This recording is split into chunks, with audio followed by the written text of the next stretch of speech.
Nos trois constructeurs nationaux ont bien évidemment de très beaux stands au Salon Rétromobile. Nous sommes actuellement chez Renault. Renault dont le stand rend hommage au glorieux passé en compétition. Compétition qui débute, tenez-vous bien, chez Renault dès 1898 avec de très nombreux rallyes, de très nombreux records de vitesse sur circuit sur le fameux célèbre circuit de Montlhéry dès 1924. Le rallye avec les fameuses Alpines, la Formule 1 avec Alain Prost. Et voici aussi sur le stand une version d'une berline sportive des années 1930, la Nerva Sport, que je trouve particulièrement élégante. C'est là que va mon coup de cœur sur le stand Renault.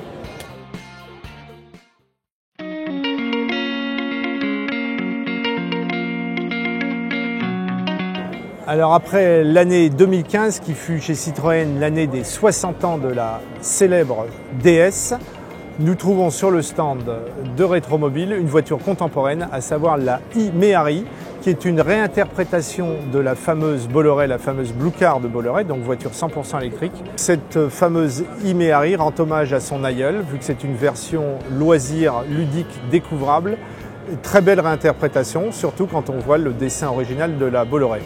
Nous avons aussi sur le stand Citroën la fameuse 2 chevaux fourgonnette qui fut produite, tenez-vous bien, après-guerre et jusqu'en 1971 à plus de 1 250 000 exemplaires.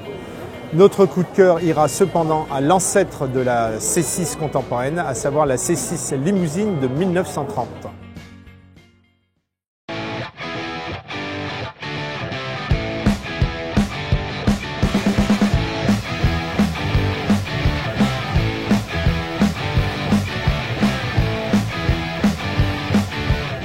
Sur le stand Peugeot, nous trouvons un pot-pourri de toutes les époques, des plus anciennes jusqu'aux contemporaines, en passant par la série des coupés et cabriolets très élégantes 204, 404, 504.